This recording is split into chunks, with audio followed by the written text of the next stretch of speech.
Glória a Deus, louvado seja o nome do Senhor. Bom dia a todos, obrigado aos músicos.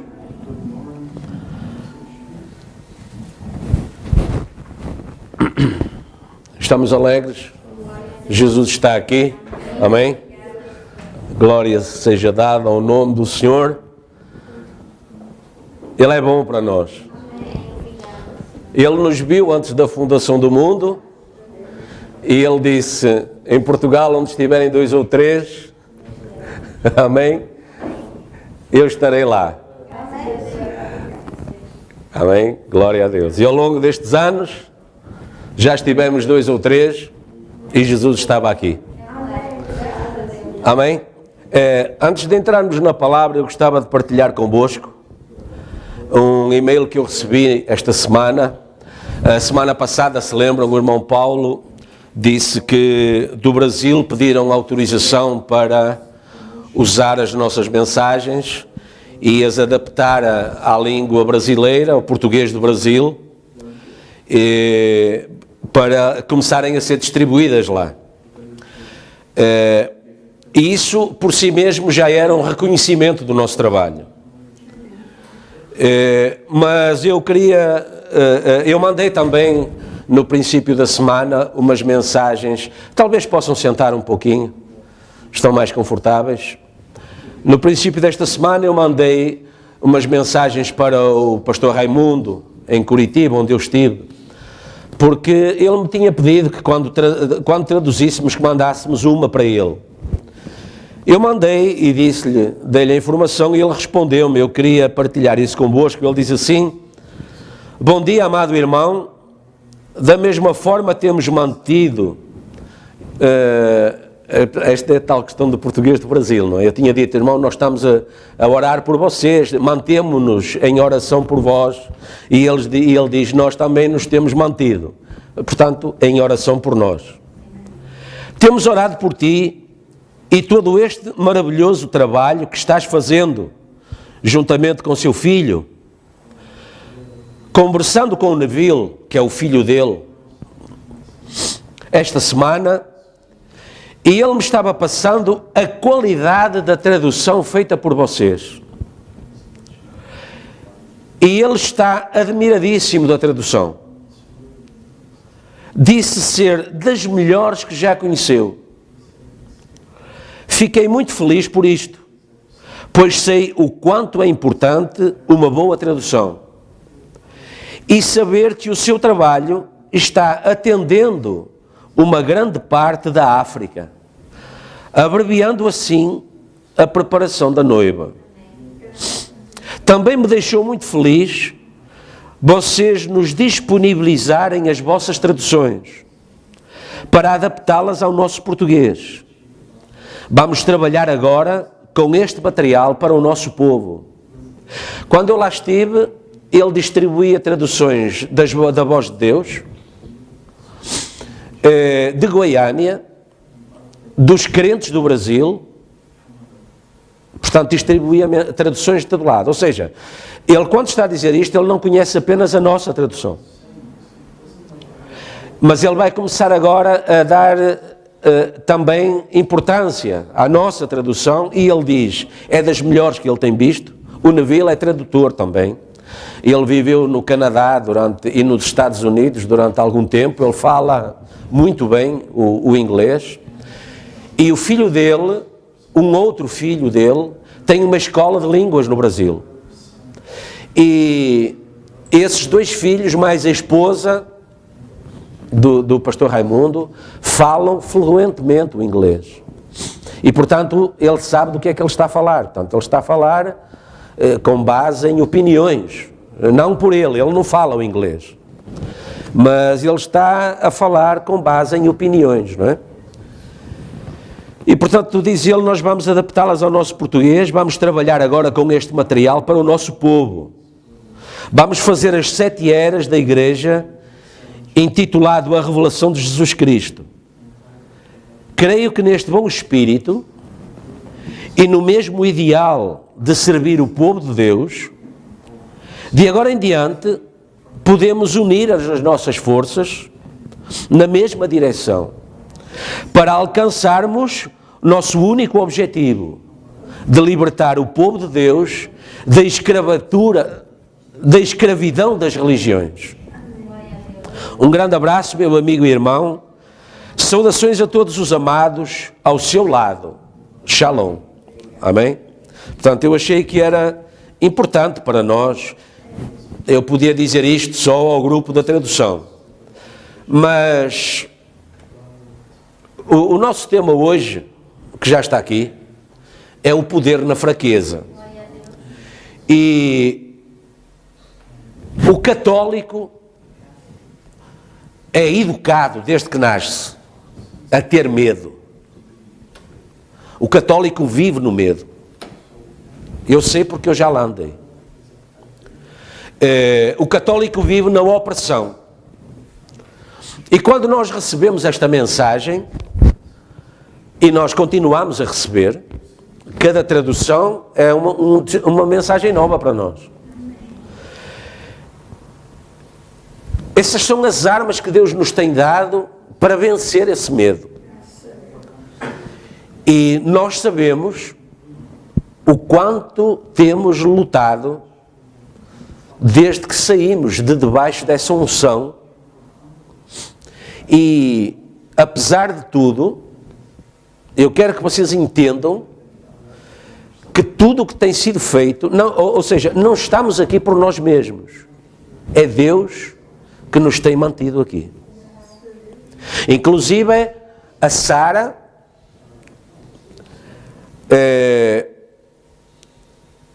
eu tenho orado desde o princípio, porque eu sei que para ela isto é um choque. Porquê? Porque ela veio para este país e passou a estar connosco nesse combate. Porque ela vem de uma realidade diferente. Ela vem de um país reformista, onde a unção católica está presente em todo lugar, não é? Nós sabemos que as próprias denominações são chamadas na Bíblia de filhas da meretriz. Portanto, apesar de aparentemente serem diferentes, não são tão diferentes quanto pareciam ser. E quanto mais nós fomos entrando na mensagem, aqui, eu estou a falar daqui, mais nós fomos dando conta que a mensagem estava certa quando chamava a atenção dos crentes que a diferença não era assim tão grande quanto deveria ser. Foi grande quando o mensageiro à era veio, quando caminhou na luz da era, mas quando o mensageiro foi tirado de cena, Sardes, Filadélfia, Pentecostes se organizaram e quando o fizeram, saíram da vontade de Deus. E nós estamos hoje perante uma realidade.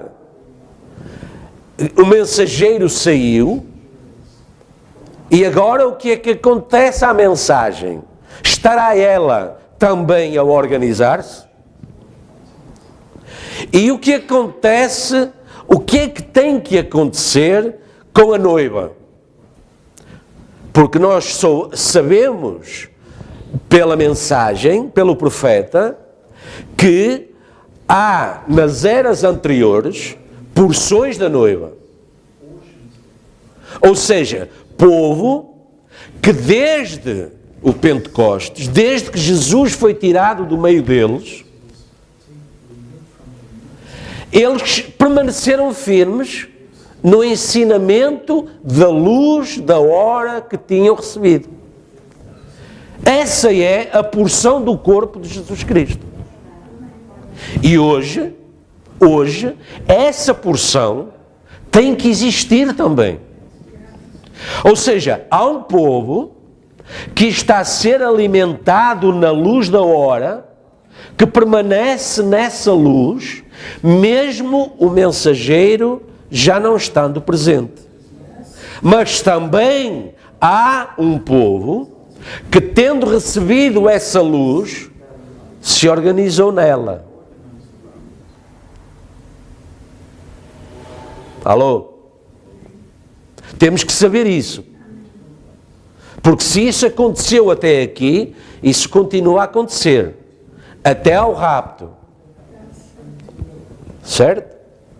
Portanto, nós temos que estar atentos, nós temos que estar firmes em Deus, nos ensinamentos de Deus, nós temos que ter a certeza daquilo que somos e em quem estamos firmados, mas isso só cresce em nós se for alimentado e alimentado com a luz desta hora. E nós damos conta disso hoje, quando o Senhor nos deu um ministério,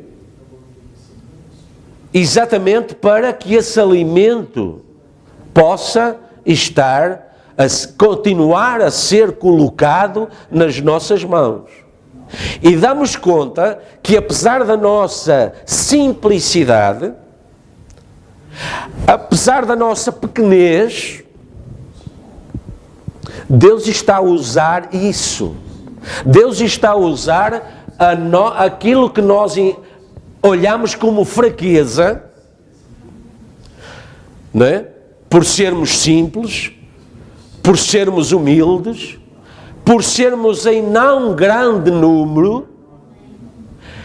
Mas lembrem-se, ainda ontem eu chamava a atenção em casa, os meus filhos, conversando com os meus filhos, com a minha esposa, eu chamava a atenção a determinado momento da nossa conversa, que é nestas circunstâncias que nós entendemos o porquê de Deus não trabalhar com grupos, mas com pessoas. Deus trabalhar com indivíduos. Deus determinou assim.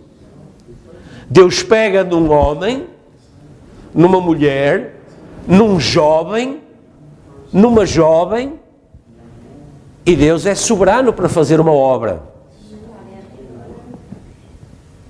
Deus é soberano para fazer uma obra. A mensagem é tão importante para nós que só há pouco tempo, não é? Eu recebi o respaldo, não é? Trazendo, não apenas naquilo que eu dizia, mas no que o profeta dizia, que cada um de nós tem um ministério. E a minha esposa é testemunha, os meus filhos talvez não se lembrem, eram pequenos, de quando, pelo Espírito, numa pregação, eu falei isso na igreja, e eu vi muitos olhares de escândalo. Porque as pessoas entendiam o ministério apenas pelo pregador, pelo ministro que aparecia, pelo diácono que tinha um ministério. Porquê? Porque havia pouco maná, havia pouca mensagem. Mas isso não impediu que Deus, pelo Espírito, falasse, alertasse as nossas consciências, nos despertasse para uma realidade. O profeta, eu li, pode depender da pregação, mas está lá sim em inglês. O profeta diz que a mulher, não é? A irmã, é a pregadora em sua casa. Ela é a pregadora da palavra para os seus filhos. Ela os conduz no caminho do Senhor.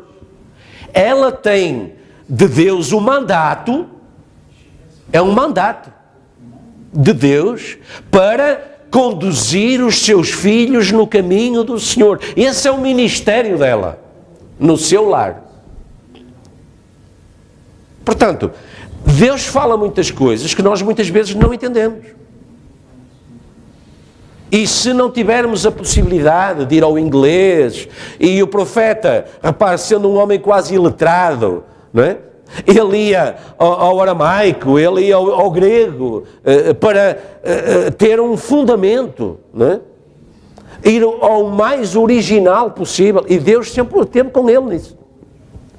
Por isso, nunca houve ninguém que tivesse autoridade para se levantar e dizer que aquilo que ele estava a falar era errado, ou não se tinha cumprido, ou qualquer coisa semelhante. E ele desafiava a Assembleia. E quando o fazia, desafiava espíritos. Não pessoas. Espíritos. Porque as pessoas são guiadas por um espírito. Certo? Portanto, é bom para nós, é muito encorajador, não é? E, portanto, reparem, por isso eu não trouxe isto apenas à equipa de tradução, trouxe à igreja, para que a igreja tome nota do trabalho que está a fazer. Porque isto é um trabalho da igreja. Está a entender? Eles no Brasil chamam-lhe um ministério. Não é? As diferentes igrejas que estão agregadas na fé, eles consideram isso um ministério. Todos fazem parte do ministério, entende? A igreja faz parte do ministério do seu pastor, certo? Estão a entender? Portanto, todo o trabalho que a igreja desenvolve é um trabalho de grupo, mesmo que alguns apenas participem orando. Mas quando você traz o seu dízimo, o profeta diz que você está a suportar o ministério. Quando você traz a sua oferta, o profeta diz, o anjo do Senhor disse ao profeta, lembram-se, ele não queria passar a taça das ofertas, ele não queria tirar oferta, mas o anjo do Senhor lhe disse que a oferta faz parte do serviço, faz parte do ministério. E, portanto, essa pode ser apenas a participação de alguém, mas ela é importante. Ela é importante, entende? O Paulo me mandou ontem um e-mail, diz, olha, atendendo à quantidade de livros que estamos a imprimir, já está a ser preciso comprar papel. E eu disse, compre-se. Compre-se. Porque isto é, repare, é o alimento. Esta é que é realmente, a obra de Deus não é só eu chegar aqui e trazer-vos uma mensagem inspirada, claro, porque senão não tem efeito, não é? E da vossa parte não é apenas chegar aí, sentar e ouvir. Não, há que fazer algo em prol do crescimento, do aperfeiçoamento do corpo de Jesus Cristo. Portanto, cada parte é importante. Cada um de nós é importante. Está a ver? Para que a obra se faça. Para que a obra se faça. E, portanto, eu apelo, uma vez mais, à consciencialização da igreja para a necessidade de que esta obra se faça, porque há irmãos e irmãs lá longe, não é? Até que era só a África, mas estão a ver que está a espalhar-se a importância do seu trabalho. Estamos juntos. Eu quero falar assim de propósito. Do seu trabalho, do nosso trabalho, estamos a ajudar mais alguém para além daqueles a quem nós já ajudávamos. E todos os dias eu oro a Deus para que Deus abençoe aqueles, né, que não estando a traduzir para português, porque nem sabem português, alguns deles, mas eles estão a ajudar-nos a tornar este trabalho possível. Portanto, Deus tocou no coração de alguém para que patrocinasse, ajudasse de alguma maneira, e Deus determinou essa maneira para que este trabalho possa ser feito. Portanto, lembrem-se, isto não é o trabalho do Paulo, ou do Jorge, ou do Daniel, ou da Olívia, ou deste, ou daquele, ou do pastor, não, este é o nosso trabalho. Nós temos que ter a noção disso. Este é o nosso trabalho. Deus, se não nos levantou para mais nada, não é? Eu não sei se Deus nos vai dar alguma vez alguma basílica ou alguma grande igreja com... Não é? O profeta disse que deu a entender que não, onde milhares de pessoas vão entrar, e infelizmente já passou por aqui, e quando eu digo aqui, digo pelo ministério, pessoas que vinham em busca dessa manifestação ministerial, nunca a tiveram. Mas Deus, né, hoje entendemos mais claramente que Deus nos levantou e nos tem mantido por um propósito. E esse propósito hoje é bem claro e não é de forma alguma menor aos olhos de Deus. Porque vejam o e-mail, a natureza, não é? Deste simples e-mail de um irmão que não tem grande instrução também, é um irmão simples, mas é um irmão que tem dedicado a sua vida. Repare, ele diz uma coisa, eu tenho assistido a algumas pregações dele, que eu nunca disse. Não é? Nunca disse, porque não foi assim, mas ele diz, eu e os meus filhos já passamos fome por causa do ministério. Deus nunca me fez passar por isso, graças a Deus. Mas ele diz, ele tem esse testemunho. Hoje, ele não tem essa necessidade, hoje está bem, mas foi preciso em determinado momento. Portanto, é um irmão com muita experiência, não é? É um irmão que já não teve pouco e agora tem muito, não é? Muito entre aspas, o muito é sempre relativo, não é?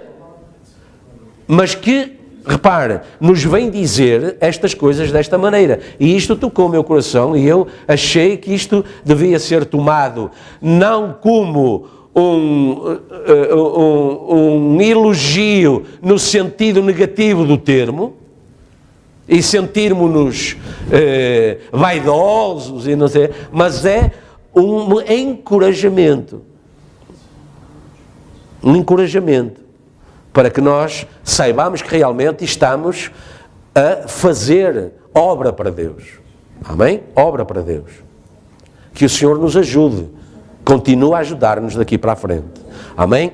Então, vamos agora sim ficar de pé e vamos tomar as Escrituras. Elas estão já aqui representadas. Eu quero ler em 2 lugares. Vamos ser pacientes para isso, mas é importante para nós.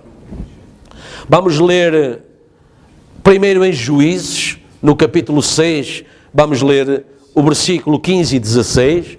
Eu posso colocá-los aqui também, mas era importante que nós, nas nossas Bíblias, tomássemos isso também.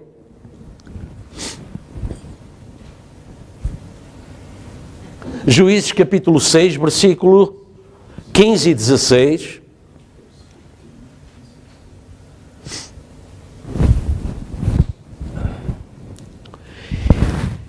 E diz assim, e ele disse, o Senhor, ele, Gideão, ai, Senhor meu, com que livrarei a Israel? Eis que a minha família é a mais pobre em Manassés, e eu, o menor na casa do meu pai. E o Senhor lhe disse, porquanto eu hei de ser contigo, tu ferirás os midianitas como se fossem um só homem. Mas porque eu hei de ser contigo? Ou seja, a obra que eu te estou a mandar fazer, eu só quero fazê-la em ti. Está a ver? Tabernáculo de Deus. Vamos agora a 2 Coríntios 12. Esta é uma escritura já nossa conhecida, mas vamos lá a partir do momento, dos versículos que nós conhecemos melhor. 2 Coríntios 12, 9 e 10.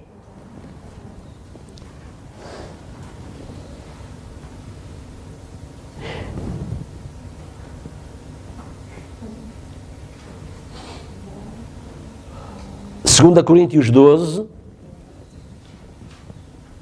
9 e 10.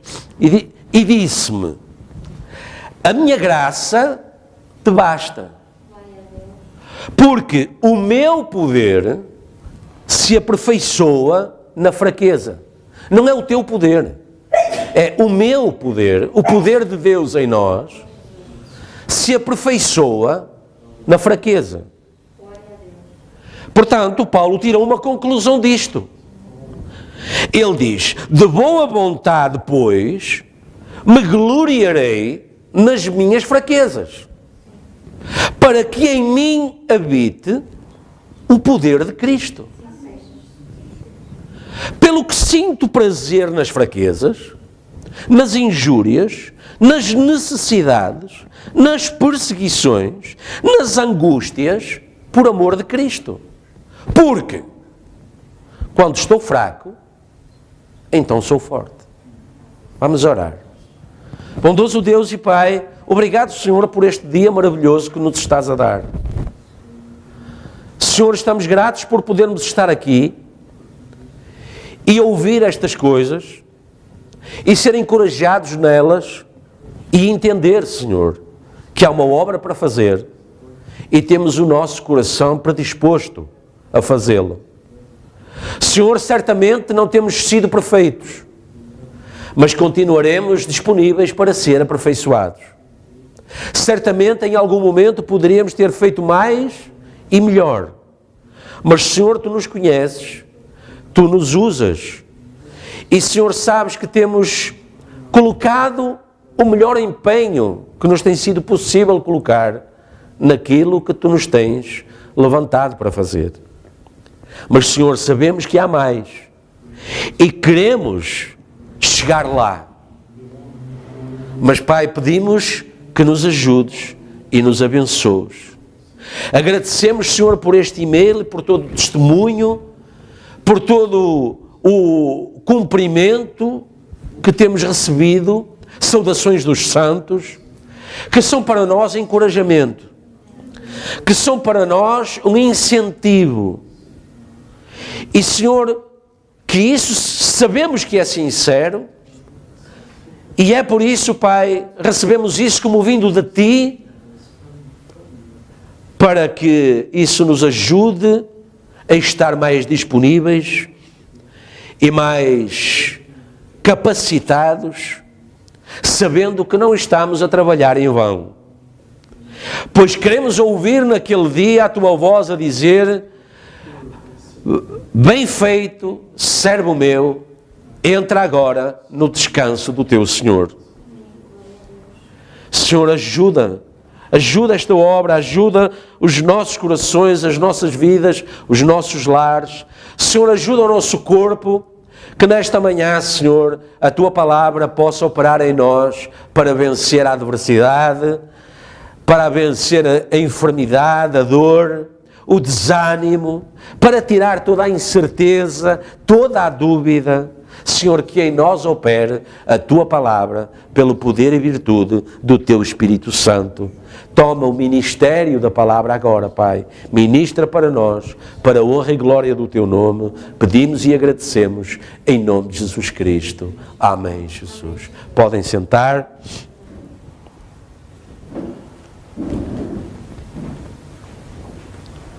O Senhor deu-me este tema logo no princípio desta semana, apenas porque eu me sentei numa cadeira e estava a relembrar a pregação da semana passada. O que tinha ouvido aí sentado. E estava comigo a pensar o que os santos, ao longo das eras, padeceram, tiveram que suportar, apenas porque eram cristãos. Apenas porque Deus enviou uma mensagem nova e aquilo despertou nos nossos corações um sentimento. E nós fomos atrás, como nós hoje.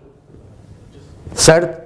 Ouvimos a mensagem, entramos na igreja, estávamos em algum lugar, não é? Repara, Jesus disse um dia, Deus é Espírito e importa que aqueles que o adorem em Espírito e em verdade. E sabemos que o homem, quando nasce, Deus coloca dentro dele um Espírito. Certo? E, portanto, essa é a conclusão de que todos somos guiados por um Espírito. Porque há um Espírito em nós que nos guia. E, portanto, repare, esse Espírito teve também, em determinada altura, que sofrer uma transformação. Nós estávamos num determinado lugar, vivíamos um determinado modo de vida, estaríamos numa igreja denominacional ou não, mas estávamos debaixo de uma unção. Sabemos hoje que há um Espírito que guia cada nação. Há um Espírito nacional em cada país. Certo? E por isso Jesus disse que era necessário nascer de novo, ou seja, receber um Espírito novo. Não é? Ou seja, o Espírito que havia em nós receber uma nova natureza. Ser vivificado. Ser preparado para receber uma informação nova. Para só assim ser possível o corpo manifestar obras diferentes. Porque se isso não acontecesse, né, Jesus disse, quem nasce da carne é carne. E a carne de nada aproveita. Carne e sangue nunca vos levarão ao céu. Está a ver? Você diz, você pegou em 3 versículos diferentes. Não. A mensagem é a mesma. Ela apenas, faça de conta que é um tema que dura 3 serviços. O tema é o mesmo. Não é? Eu tenho ido a algumas convenções, não é? E as convenções são em 3 dias. Sexta, sábado e domingo. Há um tema. E esse tema é distribuído por 3 dias. Ele é falado, não é? Uma parte num dia, outra parte no outro, outra parte no outro, outra parte no outro. Não é? Num serviço, outro serviço. No final, há uma mensagem que é completa pelas pregações desses diferentes dias. E Jesus fez a mesma coisa. Em 3 anos e meio, ele pregou o Novo Testamento. Já viu? O Novo Testamento. E ele cumpriu o Velho Testamento. Ele cumpriu. Repare, numa das vezes ele disse mesmo, hoje mesmo, esta Escritura se cumpriu aos vossos olhos. Ou seja, havia uma profecia que naquele dia, naquele momento e aos olhos daquele povo escolhido, foi cumprida. Uns viram, outros não. Estamos juntos? Portanto, e eu pensava, né? Quer dizer, o que aquele povo teve que sofrer? E eu punha-me no lugar deles e eu questionei-me, como já me questionei muitas vezes, será que eu ia suportar aquilo? Será que eu ia conseguir permanecer lá? Veja, uns foram cerrados, outros foram queimados, foram crucificados, foram lançados no fogo, Jó ficou sem os filhos, a esposa se levantou contra ele, Davi foi tirado do trono pelo filho que ele mais amava. Absalão era o filhinho querido de Davi. E foi Absalão que começou a minar o coração do povo até conseguir arriar Davi do trono e ir para lá ele. Não é? Repare, Davi andava na sombra, não é? Absalão andava na sombra a dizer ao povo, quer dizer, se eu tivesse pregado naquele culto, eu não teria pregado assim, eu não teria pregado aquela mensagem, eu não teria falado aquilo daquela maneira ao povo, eu teria falado aquilo de uma maneira muito mais eloquente, eu teria falado aquilo num maior poder espiritual, e o povo começou a ficar dividido. Até que Davi teve que sair. E o que é que era aquilo? Aquilo era a profecia da mensagem de Laodiceia. Você diz, espera aí, não, os judeus o rejeitaram. Então você ainda não leu Apocalipse 3,14 em diante. Porque senão vai ver que em Laodiceia, hoje, está a acontecer exatamente a mesma coisa. Cristo está a ser colocado fora, passa a ser secundário, não é? Há coisas que se omitem, há coisas que não se falam, porque isso vai chocar o coração das pessoas.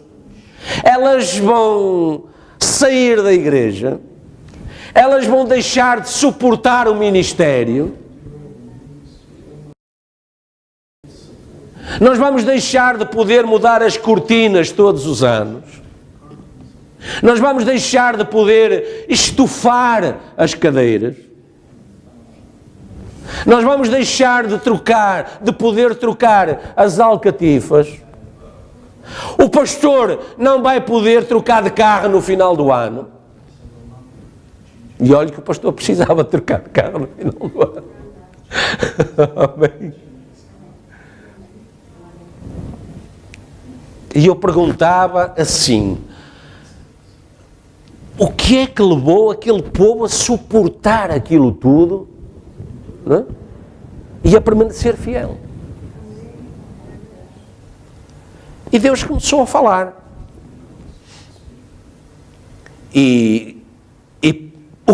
Qual é o fundamento? A palavra, o Espírito, a vida da palavra, é que estava a viver dentro deles. Só assim é que nós somos a palavra. Essa é a diferença entre a luz da hora e as organizações. Quando é que eles se organizaram? Quando a palavra deixou de ter capacidade para se manifestar dentro deles. Porque nós nascemos com livre-arbítrio. Nós nascemos com livre-arbítrio. Sabemos disso. Nós podemos olhar, podem vir dizer-nos, provar por A mais B que isto é assim, e nós dizermos, sim, mas eu não vejo assim, eu não leio assim, eu não creio assim, para no final tudo isso resultar, por assim como na matemática, igual, eu não creio nisso. Era o resultado da equação, da soma do versículo tal, mais o versículo tal, mas a Bíblia diz, mas aqui diz, e tal, é igual, mas eu não creio nisso. E portanto, essa é a evidência de que a luz da palavra deixa de viver dentro daquele tabernáculo. Estou-me a fazer entender?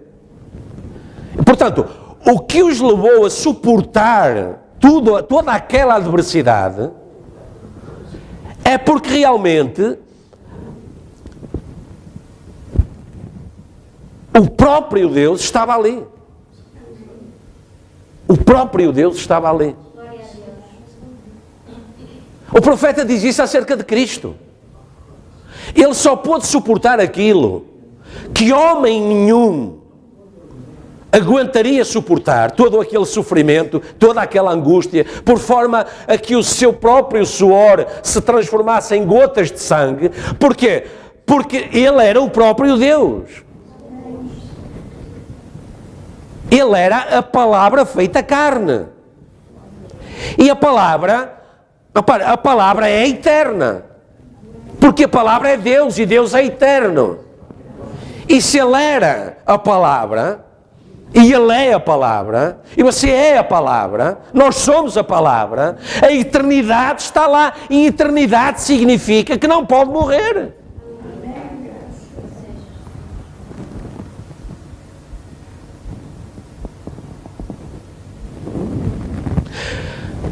É chocante hoje hoje, para mim pelo menos, é chocante falar com as pessoas, ver as pessoas chegam a uma certa idade e essa idade tem vindo a diminuir. Porque eu já conversei muitos anos com a minha sogra, por exemplo, com o meu sogro, a idade ia avançando, não é? Mas continuavam a haver expectativas nos discursos. Isso, estou a falar já de quase 40 anos atrás. Eu estou casado há 38 e eu conheci-os muito antes de me casar. Portanto, mas vá lá que seja há 40 anos atrás. Repare, por exemplo, quando eu tinha 6 anos, não é? Eu fui viver com a minha avó, que já era de avançada idade, cabelos completamente brancos, e o discurso dela, na necessidade, de grande necessidade,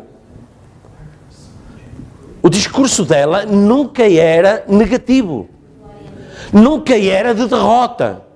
Havia sempre uma esperança, havia sempre uma expectativa, havia sempre a expectativa de que amanhã o quadro fosse diferente e para melhor. E os anos foram passando e hoje eu falo com pessoas na faixa etária dos 50 aos 70 e as pessoas estão sem expectativa. Sem expectativa. Elas já desistiram. Elas acham que já viveram. E estão desanimadas. Estão desanimadas. O discurso é terrível. Não há saída. Não há melhoria. Não há cura. Não há vida. Tudo o que construíram até ali não tem sentido. Os filhos são um desânimo. Porque tinham outras expectativas e os filhos não as cumpriram.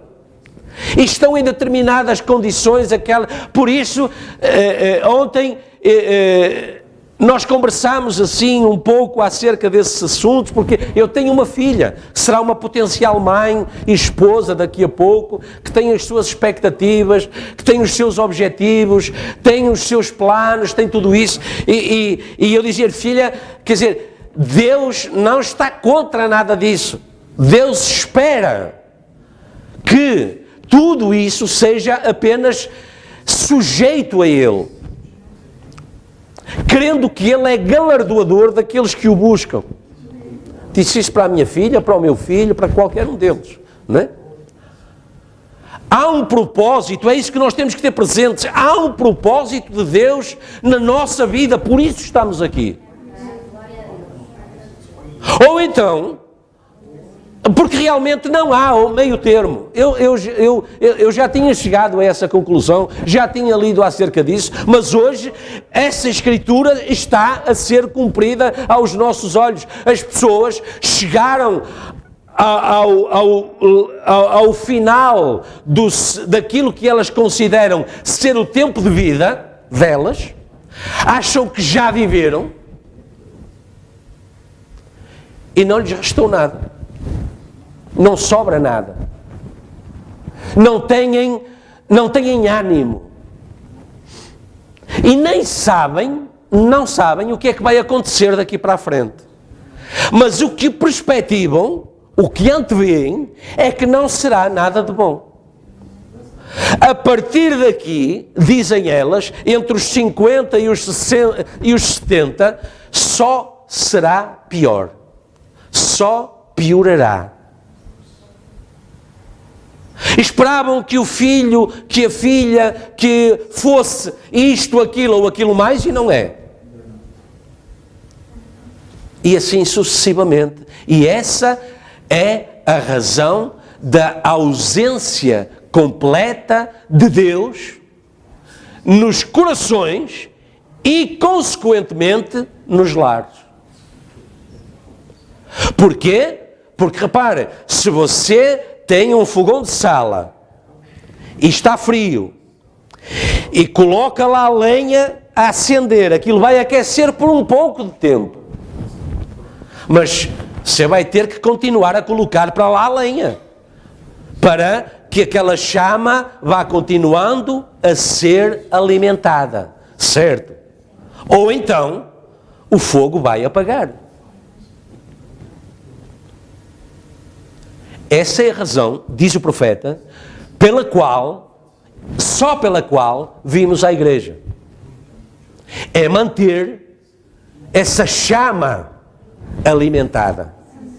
Ele diz, veja Zacarias 10, ou 4, agora estou um bocado confuso. As duas oliveiras alimentando as duas lamparinas, o Antigo e o Novo Testamento. Certo?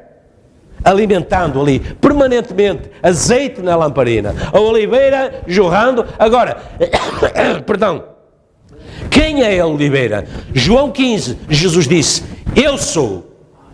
Não, ele disse que era a videira. Sim, ok, ele é a videira, ele é a oliveira verdadeira.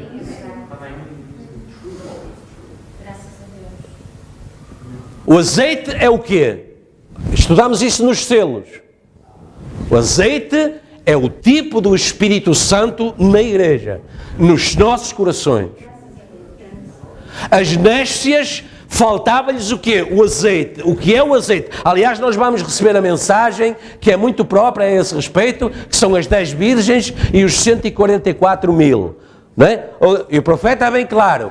As que tinham o azeite, tinham o Espírito Santo. Mantiveram o Espírito Santo ao longo das suas vidas, ao longo das eras, mantiveram o Espírito Santo. As nécias tiveram azeite até um determinado ponto. Quando o azeite acabou, a chama se extinguiu. Elas não deixaram de ser noivas, não deixaram de ser virgens, não deixaram de estar ataviadas, não deixaram de estar à espera do noivo. Simplesmente o tempo foi passando e essa chama deixou de ser alimentada e ela apagou-se. A luz da hora, a oliveira verdadeira, tinha deixado de jorrar em determinado momento. E elas não foram à procura de saber o que é que Deus estava a fazer a cada momento do resto das suas vidas. Repare, as pessoas, o que é que este país, repare, eu falo para aqueles que são da minha idade, não é? Mais do que eu, tem poucos, não é? Amém, irmã? Repare, afinal, o que era as nossas vidas? Nascia, e o que fizeram connosco faziam com os filhos. Nascia, depois chegava a hora, tinha que ir para a escola, e quando ia para a escola tinha que ir para a catequese. E depois tinha que cumprir aquela primeira comunhão, aquela comunhão solene, aquele crime, cumprir aqueles rituais, não é? Depois, há algum tempo atrás, tinha que casar na igreja. Até isso se perdeu hoje. Até isso se perdeu, certo? Mas de qualquer maneira, reconhecia-se no casamento um sacramento. Perdeu-se isso. Não é? Agora digam-me que a Bíblia não está certa e que Jesus não falou dos nossos dias quando disse que seriam como em Sodoma. Comiam, bebiam, casavam-se e davam-se em casamento. Ou seja, o casamento perdendo a sua natureza sacramental e tornando-se apenas a validação de uma união carnal. Está a entender? E o que é isso senão tirar Deus da vida das pessoas e por consequência dos seus lares?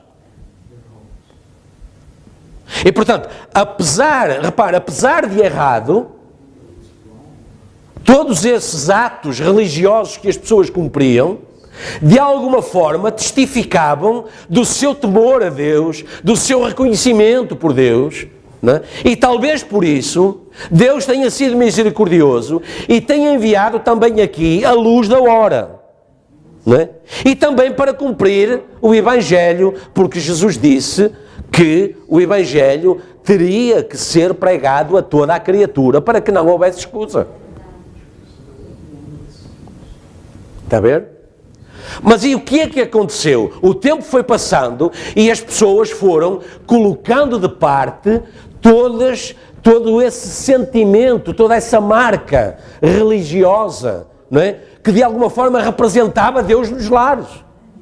É por isso que não admira que hoje não exista tal coisa como um lar. Hoje existe uma parte de casa ou uma casa onde determinadas pessoas com descendência continuam a juntar-se.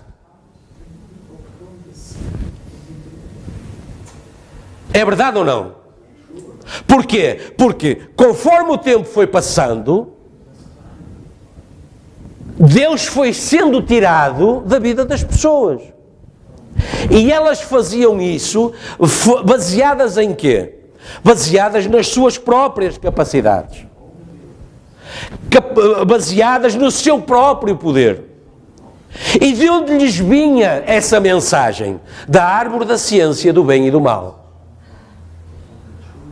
Por isso estava profetizado para estes dias que, repare, e já foi pregado aqui sobre isso, não é? Daniel 12, Daniel disse, não é? Ou Deus disse por Daniel, que nos últimos dias a ciência prosperaria, os homens teriam grande fome de conhecimento, ou seja, portanto, eles iam começar a correr para onde? Para a árvore do conhecimento do bem e do mal. E a árvore da vida? Está lá. Porque ela está lá. A árvore da vida está lá. Se alguém abrir a porta e se sentar comigo à mesa, eu ainda cearei com ele e ele comigo. E essa é a mensagem que hoje tem que ser pregada aos ouvidos. A árvore ainda está lá. Mas as pessoas atingiram um estado de desânimo tal que já nem isso querem ouvir. Já nem querem ouvir falar de vida. Está terrível isto hoje. As pessoas nem aceitam partilhar uma discussão acerca da vida. Mais facilmente se sentam, se congregam a ouvir falar de morte. Mas nós somos filhos da vida. O nosso discurso tem que ser vivificador. O nosso pensar, o nosso sentir, a nossa perspectiva do amanhã tem que ser de vivificação. E graças a Deus, era Deus mesmo que pôs isso no meu coração e da minha esposa, por forma a que não houvesse nenhum drama pelo facto de Deus nos ter abençoado com 4 filhos. Nunca foi drama para nós isso. Nunca foi drama. Agora, nós não sabíamos porquê, mas nós sabíamos que as coisas se iam consertar. E temos amado os nossos filhos com o melhor dos nossos corações. E isso é Deus. Se diz, mas hoje as pessoas não conseguem fazer isso, rejeitam os filhos à nascença porque não têm o amor divino nos corações. Eu ontem dizia à minha filha, aos meus filhos, a razão porque deve haver um cuidado na escolha do noivo, da noiva, não é?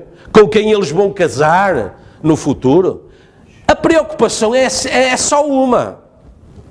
A preocupação é só uma. Lembre-se, como cristãos, temos no coração o amor de Deus. E o amor de Deus é sincero. O amor de Deus é puro. O amor de Deus não pensa mal. O amor de Deus não se ensoberbece. Certo? Se Uma irmã, uma jovem, hoje, tendo no coração a luz da hora. Um jovem, tendo no coração a luz da hora, se apaixonar erradamente,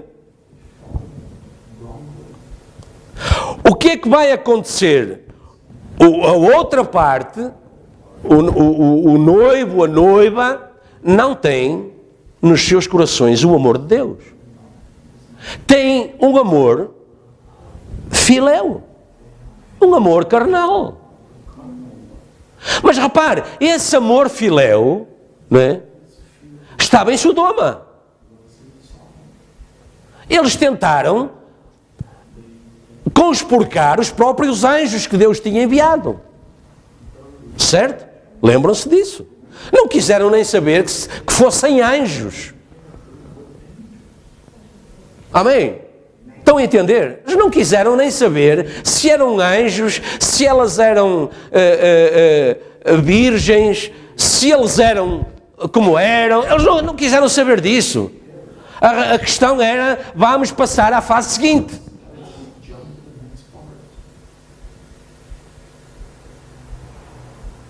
O que é que vai acontecer então e o que é que a experiência tem mostrado? Vão ser aqueles que amam verdadeiramente, a seguir fielmente o parceiro que amam, e cairão no mundo.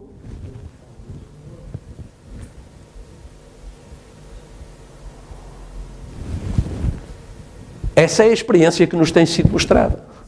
E portanto eu lhes disse, a nossa preocupação, a minha preocupação como pai, é que o amor perfeito que eles têm no coração seja correspondido por alguém com o mesmo amor, que os ame, que os respeite, que se una a eles, porque dois só podem andar juntos se eles estão de acordo.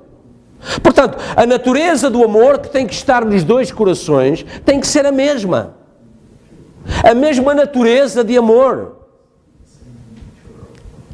Aí eles vão ser um.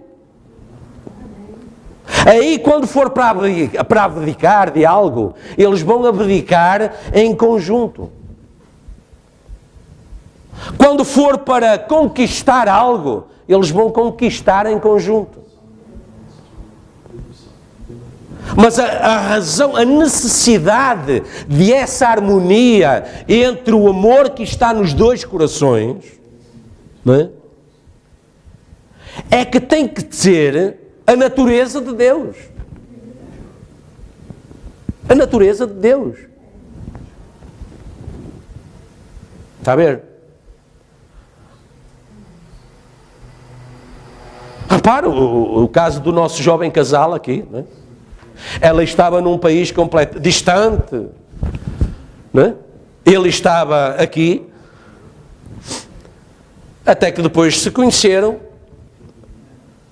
e o que surgiu entre eles foi fruto da mesma natureza de amor que estava nos dois corações, mesmo que fisicamente nunca se tenham encontrado. O Espírito de Deus fez a ponte. Essa é a razão. Essa é a razão da busca. Repare, quando Eliezer encontrou Rebeca e trouxe a mensagem do profeta da hora, que era Abraão, a casa de Rebeca disse, ela é maior, ela que escolha. Repara, Rebeca nunca tinha visto Isaac. Mas isso não a impediu de subir para o camelo. Por falar nisso, devia ser uma imagem parecida com a vossa, lá no Egito. Ela subiu para o camelo e seguiu Eliezer. E quando viu Isaac ao longe, isto é Bíblia, Não é a viagem de núpcias do meu filho, não é disso que eu estou a falar. Quando ela viu Isaac ao longe, repara, ela nunca o tinha visto, ela não o conhecia. Mas ela, naquele momento em que ela viu aquele vulto, ela desceu do camelo e correu para os braços dele. Esse é o rapto, é um tipo do rapto. É a noiva a ir ao encontro do seu Redentor, do seu noivo. Mesmo que nunca fisicamente o tenha conhecido. Mas há uma identidade espiritual que está presente e que domina. E que domina. E que domina. Essa é realmente a questão. E é disso que a Bíblia fala e Deus fala acerca de realmente deste poder. Estando fracos na carne, eles eram poderosos. Foi isso que Paulo disse. E agora eu percebi. De boa vontade, então, eu me deixarei... eu me gloriarei nas minhas fraquezas, para que em mim habite o verdadeiro poder. Eu quero ser potente espiritualmente. Eu quero ser firme na mensagem. Eu quero ser firme no amor de Deus. Eu quero ser firme nas obras desse amor. Porque a carne de nada aproveita, o Espírito é que vivifica. Quem vive quem nasce da carne é carne. Carne e sangue nunca alcançarão o reino dos céus. Ou seja, não é pelo que a nossa carne e sangue possa fazer, está a ver? Não é pelas obras, é pela graça do Espírito. É a natureza do Espírito. Repare, eles dois se uniram porque a natureza do Espírito os uniu. Essa é a única razão da nossa união com Cristo. É única. Não é pela igreja, não é para, mas o meu pastor é o fulano de tal, a minha igreja é a tal, a minha igreja vai fulano e cicrano, não tem nada. Você acha que não haverão pessoas que foram à igreja do irmão Branham e se perderam?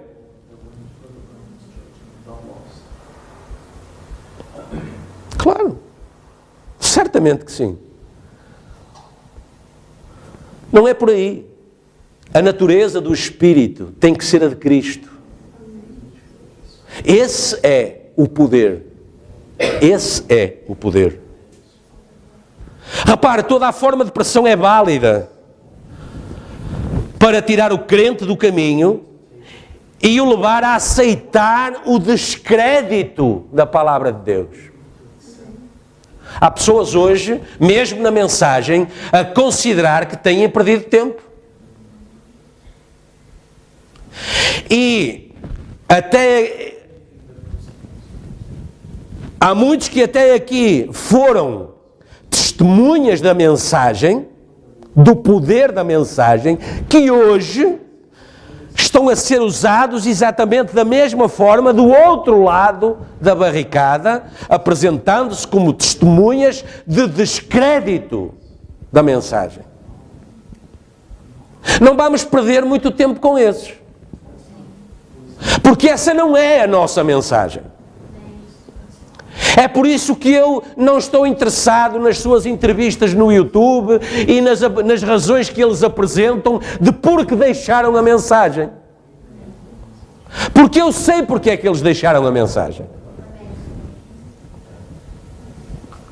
É rápido, repare, deixa de comer de uma árvore e vai ao lado e começa a comer da outra. Estão ali, elas estavam as duas no meio do jardim. Portanto é fácil sair de uma árvore e comer para a outra.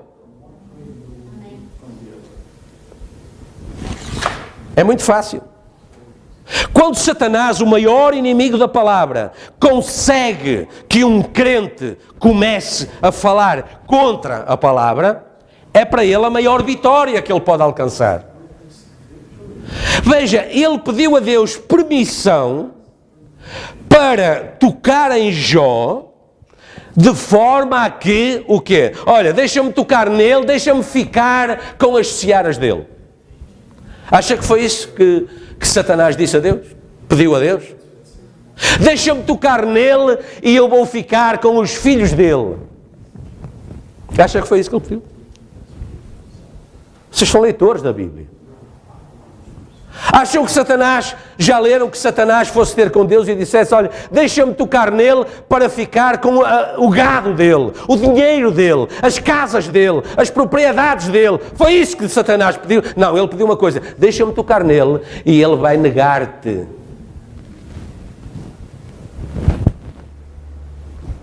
É só isso que ele quer. Ele vai negar-te na tua cara. Ele vai negar a palavra, ele vai negar a mensagem, ele vai negar os testemunhos, ele vai negar tudo. Então eu estou contente. Tenho uma testemunha lá embaixo que diga que, olha, eu até já lá estive, eu até já provei de lá, eu até andei lá não sei quantos anos, eu até fazia lá isto, aquilo ou aquilo mais, mas vim-me embora porque aquilo não... A Bíblia diz, meus irmãos, minhas irmãs, depois de uma ou duas admoestações, aparta-te. Nem sequer o recebas.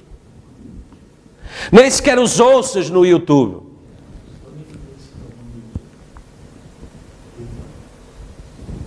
Isso é o que diz a Escritura. Agora, por natureza, tentamos arranjar desculpa para as nossas fraquezas. Oh, nós somos craques nisso. E usar isso como pretexto para não fazer as coisas. No entanto, aquilo que nós usamos por misericórdia, porque Deus é bom, aquilo que nós usamos para justificar a fraqueza, Deus usa para fazer a obra. Amém? Deus usa para isso. Vamos ver alguns exemplos rapidinhos. Eu estou a ficar um bocado apertado.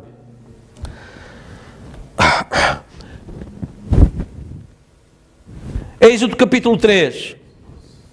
Deus, Moisés disse a Deus: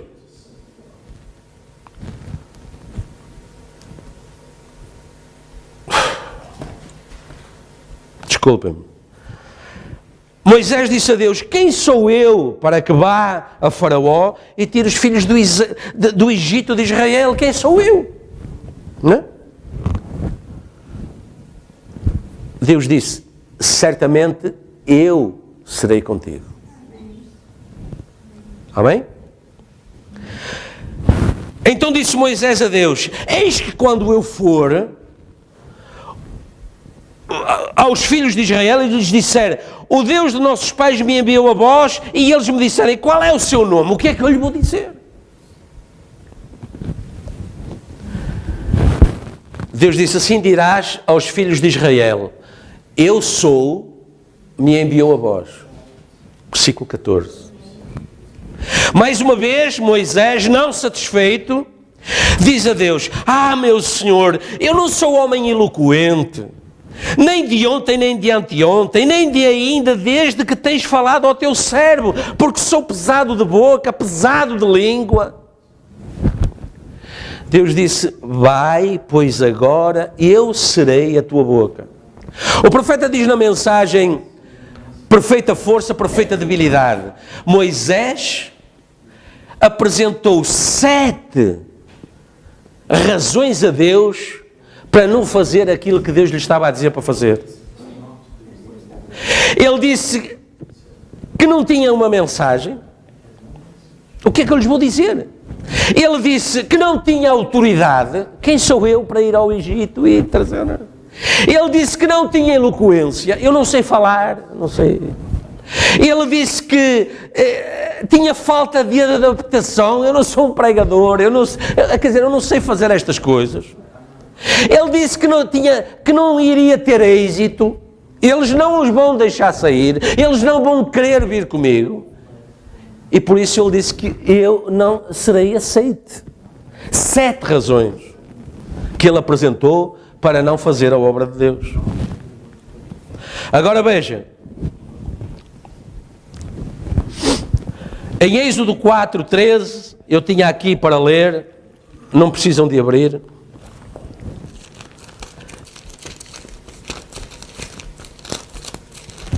Em Êxodo 4, do 13 ao 17, acontece o seguinte. Então ele disse: Senhor, envia por mão daquele a quem tu has de enviar, ou seja, arranja outro. que seja melhor do que eu.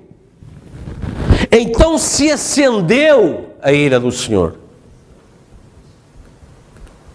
Deus também se zanga. Não é? Deus fala uma vez, Deus fala duas, Deus fala outra. Deus prova que tem poder para de uma pedra clamar, pôr alguém a clamar. A ira se acendeu contra Moisés e disse: não é Arão o levita, teu irmão? Eu sei que ele falará muito bem, eis que ele sai ao teu encontro, e vendo-te se alegrará em seu coração, e tu lhe falarás, e porás as palavras na sua boca, eu serei com a tua boca e com a sua boca, ensinando-vos o que haveis de fazer. E ele falará por ti ao povo, e acontecerá que ele te será por boca, e tu lhe serás por Deus. Toma, pois, esta vara na tua mão, com que farás os sinais. Ou seja, é Deus, irmãos, que faz a obra. É Deus que faz a obra. Em Gênesis, no capítulo 45, nós conhecemos também, quando os irmãos de José se apresentam perante ele, e ficam preocupados. José tinha poder. Agora José tinha todo o poder, eles estavam ali indefesos. Houve um tempo em que José esteve indefeso na mão deles, certo? Como eles fizeram com Cristo. Mas agora era José que vinha investido de todo o poder. E eles ficaram perante esse poder sem defesa, certo? Mas José disse assim: não fostes vós que me enviastes para cá. Mas repare, tinham sido eles. Tinham ou não sido os irmãos de José que o venderam para o Egito em escravatura. Mas agora José, o profeta, está a dizer: não fostes vós. Não fostes vós que me enviastes para cá, senão Deus, que me tem posto por pai de Faraó, e por senhor de toda a sua casa, e como regente da terra do Egito. E a seguir, se forem ler o resto, ele vai lhes dizer: Deus mandou-me para cá para preservar a casa de Israel, para que Israel não acabasse morto à fome no deserto. Israel veio, encontrou sustento e encontrou habitação no Egito. Está a ver? Aquilo que parecia o fim da vida de José era o princípio, exatamente. Era o princípio da vida de José. Aquilo que parecia o fim da vida de José, pense nisso. Porque muitas vezes nós estamos na situação de José. Parece que a vida não tem mais sentido, tudo vai acabar ali, é tudo derrota, é tudo choro, é tudo lágrima. Mas a Bíblia diz que o choro pode durar uma noite, como durou o de José. Mas a alegria vem ao amanhecer. Amém? Podemos dizer graças a Deus? Apesar de ter sido naquelas condições, Deus estava a enviar José para salvaguardar o seu povo, Israel. Qual é o povo de Israel hoje aqui? Nós somos esse povo Israel também. Então Deus está em cuidado. Deus está em cuidado. Vocês creem nisso? Amém. Amém. Glória a Deus. O profeta diz na mensagem: profeta força, profeta debilidade. Uma pessoa que era rejeitada, uma pessoa que pensava... Estas eletrónicas, pá. Ok. Uma pessoa que era rejeitada, uma pessoa que pensava ser insuficiente, uma pessoa que não tinha nenhuma capacidade, então aquela pessoa está simplesmente num bom caráter, logo Deus pode começar a usá-la. Correto? É quando elas sentem que não podem, que não têm conseguido nada, aí é quando Deus pode tomá-las e fazer algo por elas. Amém? Quando somos insuficientes, agora presta atenção, igreja, isto é, especialmente para os jovens, às vezes é um bocado chocante, porque eles estão na força da vida, eles têm, como nós dizemos, como ao peixe, o sangue na guerra, eles estão capazes de conquistar o mundo, eles são jovens. Mas se eles não sujeitarem esse seu vigor, não é, a Deus, eles vão chegar aos 50 a 70 anos de idade e estarão piores do que eles estão hoje, porque o mundo tende a piorar. Vão se sentir uns falhados, vão se sentir derrotados, vão se sentir sem objetivos, sem horizontes na vida, vão olhar para trás e vão considerar tempo perdido tudo aquilo que durante aquele tempo lutaram com todas as suas capacidades na expectativa de que aquele fosse o seu império. É isso que está a acontecer lá fora. É para aí que eu alerto os nossos jovens hoje. Tenham os seus projetos, tenham os seus planos. Muitos deles podem até neste momento sentirem-se incapazes de os consumar. Ok, sejam eles quais forem, deixem-me dizer-lhes, não os percam. Mas sujeitem-nos a Deus. Deixem que Deus faça isso com as vossas mãos. Porque é isso que Deus vai fazer. Foi isso que Deus fez com os santos no antigamente. Foi isso que Deus fez com os santos. É isso que Deus está a fazer com os santos. Ele vai pegar nas vossas mãos e Ele vai fazer correto o vosso plano, o vosso projeto. Quando somos insuficientes nós mesmos, então estamos dispostos a render-nos ao Espírito de Deus. Está a ver? Só nessa altura, está a ver a natureza do corpo em que nós nascemos, está a ver a natureza do Espírito que estava em nós. Se ele não se rende, não tem comunhão com Deus. É o eu posso, o eu quero, o eu mando, o eu faço, não é? E ninguém me demove, ninguém pensa melhor que eu, ninguém tem melhor opinião do que a minha, ninguém faz as coisas melhor do que eu, ninguém é superior a mim, nem o próprio Deus. Então só pensamos que podemos fazer algo, então não podemos fazer. Porém, quando chegamos a um ponto onde sabemos que não podemos fazer isto, então rendemo-nos a nós mesmos e Ele o faz. Isto é o que diz o profeta. O profeta diz, há uma coisa que temos forçosamente de dominar se realmente queremos cumprir os desejos de Deus para a nossa vida. Isso é o que o profeta diz. Há uma coisa só. Isso é dominar o pensamento da habilidade.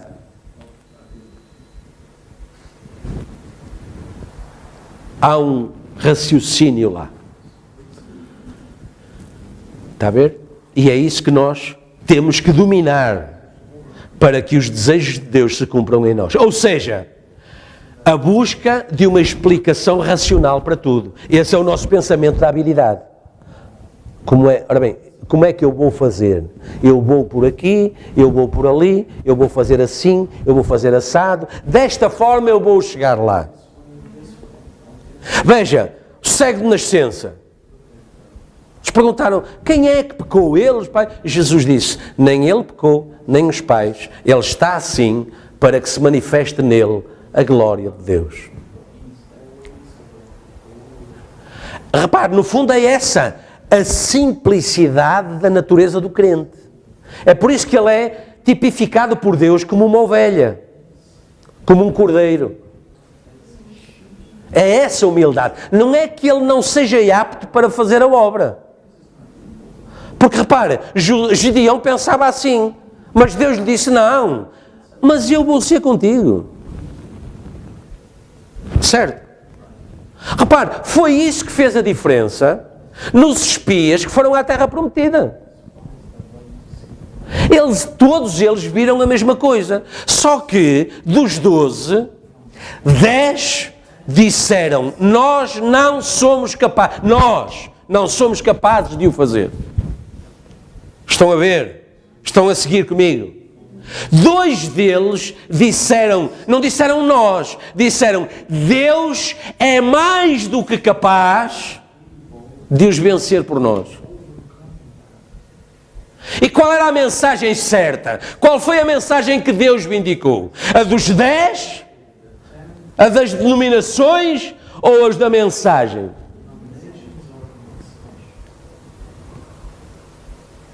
Porque aqueles 2 só tinham guardado no coração aquilo que o profeta de Deus tinha falado, mais nada. Agora, os outros 10 não ouviram também? Ouviram. Os 12 ouviram a mensagem. Moisés pregou para eles todos a mesma mensagem. Está a ver? Sempre que tentamos fazer a nossa parte, ou seja, algo que conhecemos, então queremos ser nós mesmos. Não sobra nada para Deus fazer. Está a ver onde nos leva o raciocínio da habilidade? Eu vou fazer qualquer coisa, eu sei como fazer, eu sei que eu sou capaz. Eu nem oro. Eu faço. Agora, se eu vou para um exame, se eu vou para qualquer lado desconhecido, se eu vou pregar numa igreja onde eu nunca preguei, oh Senhor, tem misericórdia, Senhor. Oh Pai, eu vou fazer assim, eu prometo que eu faço assado, eu prometo que eu vou ser diferente a partir de agora, tem misericórdia. Agora, se eu sei, já oraste? Já está. Eu é que sou. Então, mas quem é que diz eu sou o que sou? Eu é que sou eu. Hã? Estão a ver bem? Daniel, vê se a máquina está assim bem colocada. Ora bem. Deixa-me pôr um bocado mais assim. Eu é que sou. Bom povo que me está a ouvir nesta manhã.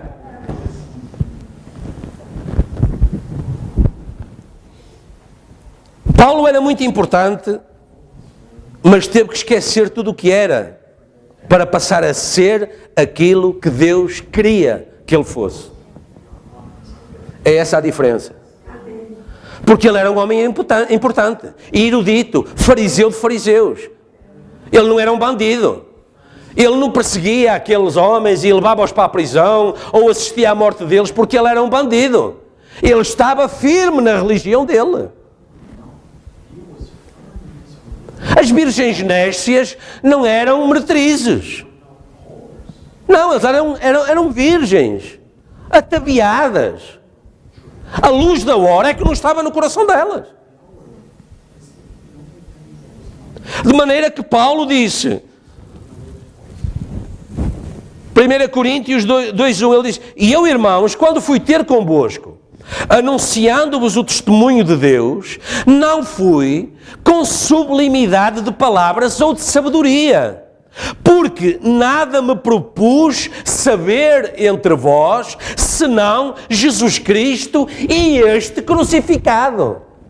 Quando eu vos apresentei, também não vos apresentei como o grande pregador que ressuscitou Lázaro, mas não, aquele que deu a sua vida para lavar os nossos pecados. Está a ver? Ou seja, quando enfrentou a coluna de fogo no caminho de Damasco, ele foi realmente ao pó da terra. Quando ele recebeu a mensagem da hora, ele recebeu-a mesmo.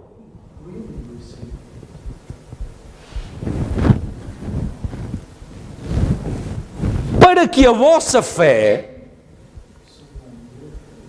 não se apoiasse em sabedoria de homens. mas no poder de Deus. Está a ver? Assim como lemos, ele mais tarde pôde dizer: quando estou fraco, então sou forte. E agora eu vou pedir a vossa paciência, mas esta parte eu queria ler convosco em Atos capítulo 14. Porque, repare, tem que ser mais do que uma doutrina, uma filosofia ou qualquer coisa. Tem que produzir. Em Atos capítulo 14, se não abrirem, eu vou ler. Tudo bem, depois leem em casa. Atos capítulo 14, versículo 19 ao 22, veja. Sobrevieram, porém, uns judeus de Antioquia e de Icônio, que tendo convencido a multidão, apedrejaram Paulo e o arrastaram para fora da cidade, cuidando que estava morto. Está a ver? Paulo levou-lhes vida e estava a receber de volta o quê? Morte. Mas, versículo 20, rodeando os discípulos, levantou-se e entrou na cidade, e no dia seguinte saiu com Barnabé para Derbe, e tendo anunciado o evangelho naquela cidade e feito muitos discípulos, voltaram para Listra e Icônio e Antioquia. Então, quer dizer, vocês conhecem estas cidades, acabámos de as ler. Tinha sido neste sítio que ele tinha sido apedrejado quase até à morte. Mas ele saiu, foi pregar a uma cidade vizinha e ao fim do dia, ou no dia seguinte, voltou para onde estava, confirmando o ânimo dos discípulos, exortando-os a permanecer na fé. No dia anterior ele foi deixado como morto, no pó do caminho, apedrejado. Não foram umas bufetadas, não, apedrejado. Portanto, as moças estavam lá, as pedras bateram nele, eles deixaram-no julgando que estava morto. O que é que o levantou daquela condição? Ele tinha um culto marcado no dia seguinte, na cidade. E ele foi lá. Foi ele. Foi no poder de Deus. Porque a obra é de Deus. O ministério é de Deus. O testemunho é para a glória de Deus. Ele não ia lá buscar os dízimos. Eu tenho que ir lá, tenho que trazer os dízimos, as ofertas. Não, ele foi lá levar a palavra de Deus. Apedrejado, ele levantou-se e foi lá levar a palavra de Deus. E depois voltou para onde estava e veio exortar, não é? Exortar as pessoas, algumas lá na cadeira disseram assim: para quê? Para ser apedrejado como tu? Poder de Deus? Para ser apedrejado assim? Se calhar algumas disseram, mas a maior parte saiu de lá animado, encorajado, porque se Deus é com Paulo, é consigo também. Estamos juntos? Amém, irmão Tiago? Certo? Eles podem fazer o que eles quiserem. Mas Deus disse: mas na vida dele não tocas. Lembra-se? Acerca de Jó. Na vida dele não tocas. Porque isso é pertença de Deus. Está bem, irmão?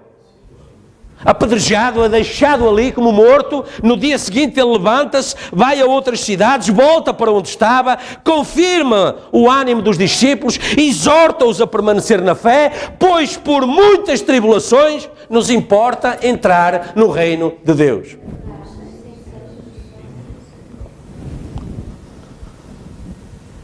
Versículo 26.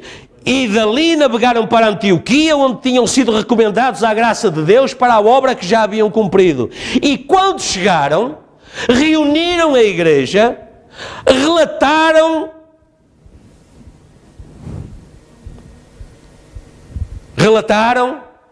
oh irmãos, Eu estou aqui que não posso. Olha, eu fui apedrejado. Olha, uma apanhou-me aqui assim numa nálga. Olha, outra apanhou-me aqui no joelho. Outra bateu-me aqui numa orelha. Outra bateu-me aqui. Olha, eu estou assim. Olhem para mim.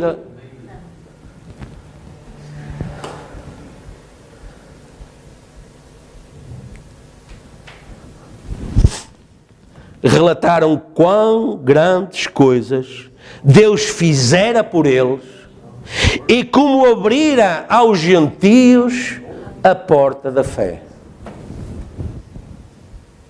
Amém? Irmão, que são essas marcas que tem aí? Aonde? Aí. Aonde? Ora, ponha lá o dedo. Não, mas aonde? Aí, aqui. Não, isto é cabelo, irmão. Não. Isso não é importante. Siga em frente. Siga em frente, irmão. Siga em frente. Amém? É pôr a fé em ação. O profeta diz, novamente a mensagem perfeita força por perfeita debilidade. Um doutor uma vez me disse, eu creio, Billy, se você lhes disser para sair ali e tocar aquele poste, aquela árvore, e eles crerem que sararão, eles farão daquela maneira. Se você lhes disser. Eu disse, não, senhor. Não pode, doutor. Por causa desta coisa, as pessoas sabem que aquilo é simplesmente um poste. Eles sabem que não há virtude nem força naquele poste. Porém, qualquer homem que tenha a sua mente correta saberia que aquela é a palavra do Deus vivo, que eu posso basear a minha fé naquilo e saber que é o assim diz o Senhor. E se qualquer coisa é contrária àquilo, eu não creio nos meus sentidos. Não é? Paulo não olhou em nenhum momento para a dor que aquelas pedras provocaram. Ele estava a olhar para as almas que precisavam de ouvir aquela mensagem.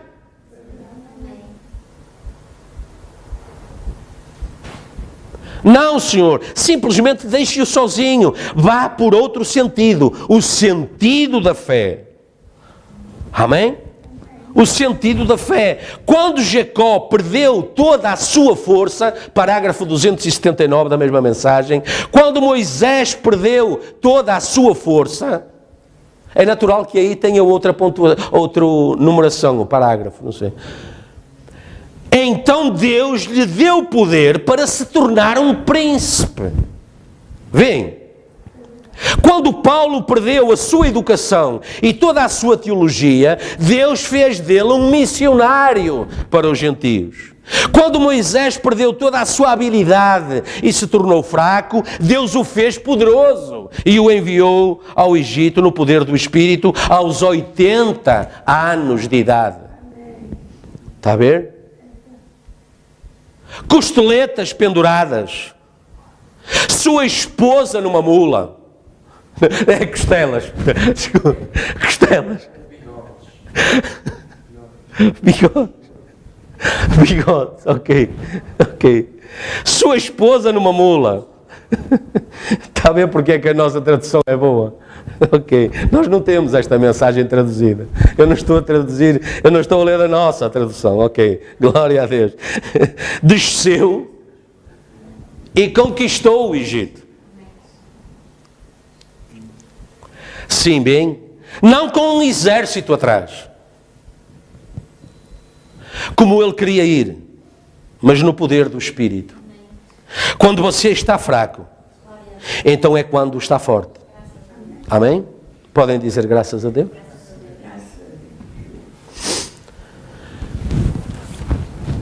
Eu queria só terminar com mais hoje a introdução também foi longa, mas tenham um pouquinho de paciência porque isto é importante. Na mensagem que nós receberemos brevemente, que é uma exposição das eras da igreja, na visão de Patmos, o profeta diz assim: deixe-me apenas usar outra ilustração. Suponha que precisa de cura. O que é que a palavra diz? Bem, nós já lemos inúmeras vezes, mas não entramos no espírito quando lemos. Bem, será que pedimos a Deus que o seu Espírito nos ensine a verdade real disso. Se pedimos, devíamos chamar os anciãos, confessar os nossos pecados, ser ungidos e receberíamos a oração e estava tudo resolvido. Pode não chegar imediatamente, mas no seu Espírito de Deus está tudo terminado. Não há outro tribunal de recurso. Deus vai cumprir a sua palavra. Nós precisamos de entrar no Espírito. E depois as coisas vão ser feitas. Não vá primeiro para os atos. Entre no Espírito. E depois vá para os atos. Ore primeiro. Faça depois. E veja aquilo que Deus vai fazer. No mesmo livro, no parágrafo 18, o profeta diz o seguinte: aqui está profetizado, aqui mesmo em Isaías, acerca do sábado, e o que é o sábado, o que é o descanso, e aconteceu cerca de 700 anos mais tarde no Pentecostes, quando eles foram todos cheios do Espírito Santo, exatamente como foi dito que eles seriam cheios. Este é o verdadeiro sábado que foi prometido. Assim, quando eles foram cheios do Espírito Santo, terminaram as suas obras mundanas, os seus atos mundanos e os seus caminhos malignos. O Espírito Santo tomou o controle das suas vidas. Eles entraram no descanso. Aí está o seu descanso. Esse é o seu sábado. Não é um dia, nem um ano, mas é, agora presta atenção, é a eternidade de estar cheio e abençoado do Espírito Santo. A eternidade de... Está a ver? É você terminar e Deus fazer. É Deus em si querendo fazer e fazendo segundo a sua vontade. Amém? Amém? E agora eu prometo que é mesmo para encerrar. Na mensagem A Marca da Besta, o profeta diz assim: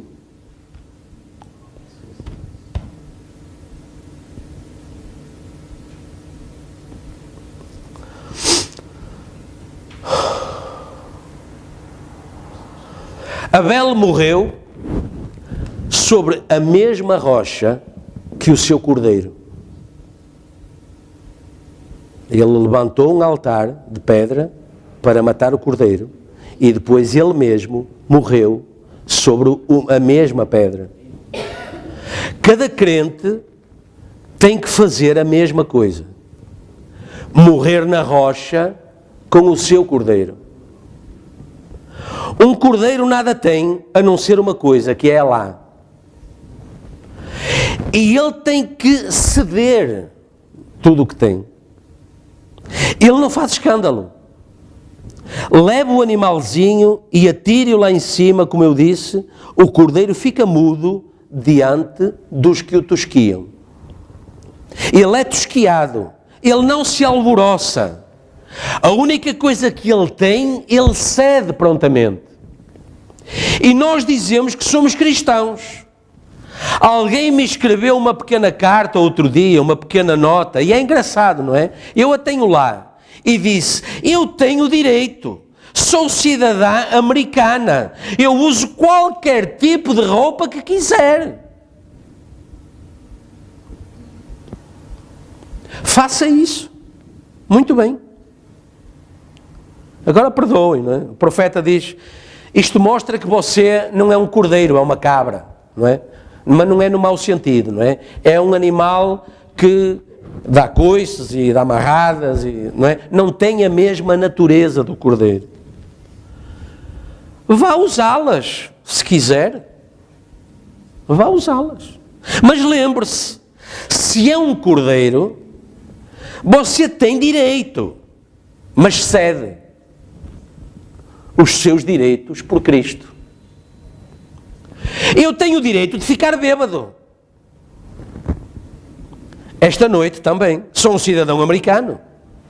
Tenho o direito de fumar cigarro. Sou cidadão americano. Ou português, ou quer que seja. Eu tenho o direito.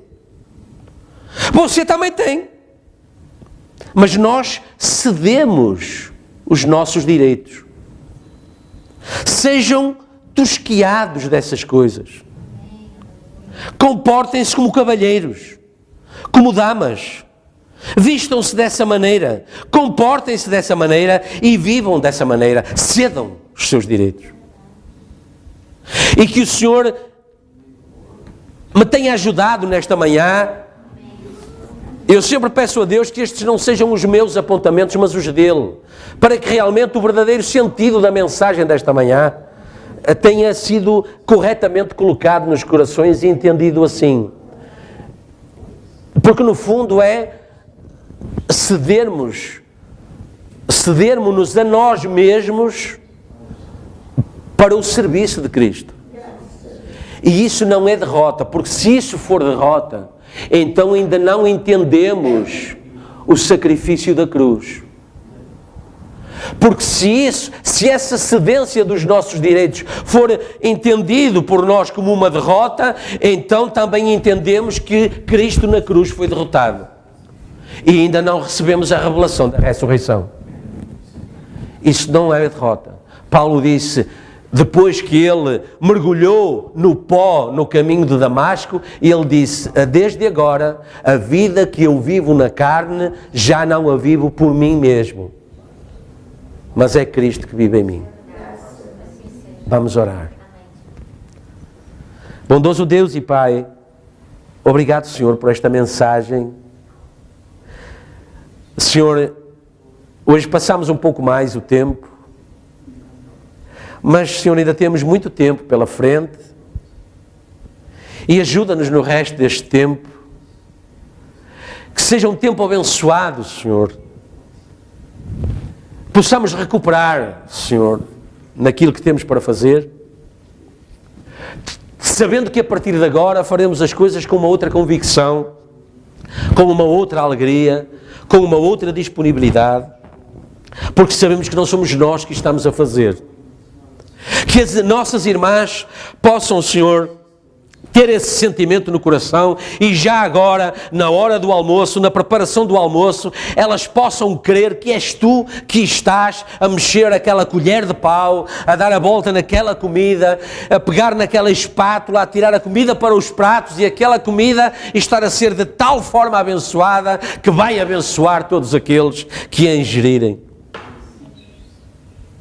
E aquela comida vai prosperar para o bem, e vai trazer saúde, e vai vencer a doença, e vai vencer toda a fraqueza, e vai tirar toda a debilidade, e vai tornar aqueles corpos mais capazes, vão sentir-se mais vigorosos, mais habilitados, e que, Senhor, isso tudo provenha de Ti.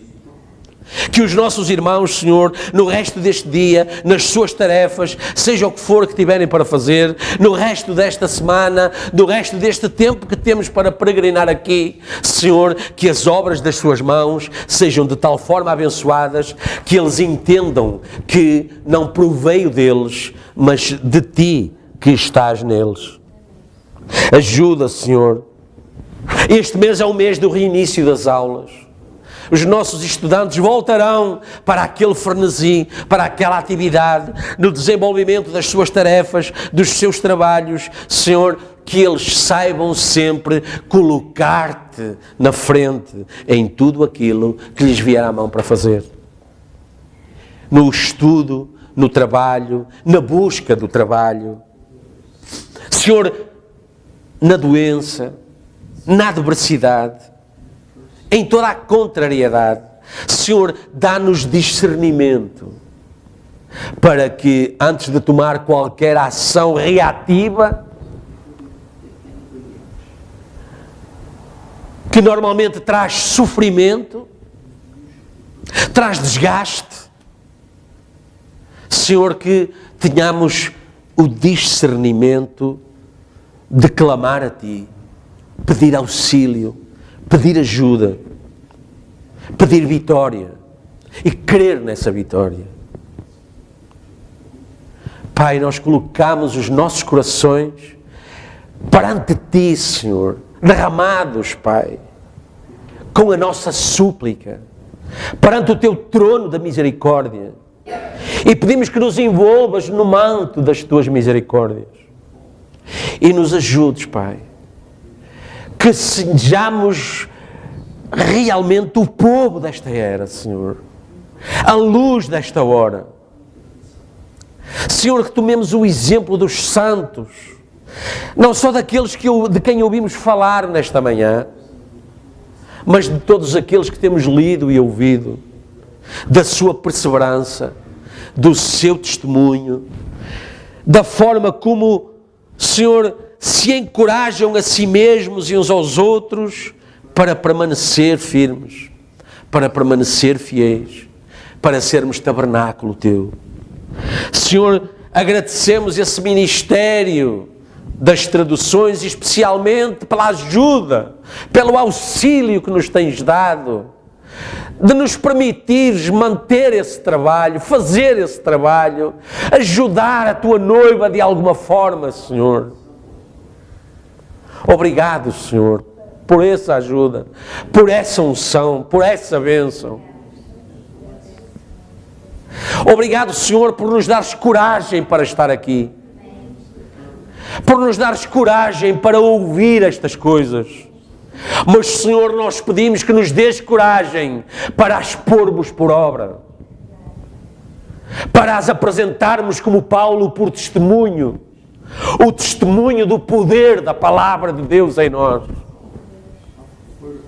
a obra de Deus sendo manifesta, a obra de Deus posta em atuação através destes humildes tabernáculos que muitas vezes depreciamos, que muitas vezes consideramos sem vigor, sem capacidade, nos deixamos prostrados, deixamos, Senhor, que nos desviem do real motivo pelo qual Tu nos tens colocado aqui. Dá-nos vigor, Senhor, dá-nos saúde, dá-nos bom ânimo, Senhor, dá-nos um testemunho válido, fiel, que possamos ajudar alguém ao nosso lado, encorajar alguém com a nossa atitude, com o nosso desempenho, Senhor. Não tem que ser só por palavras, Senhor.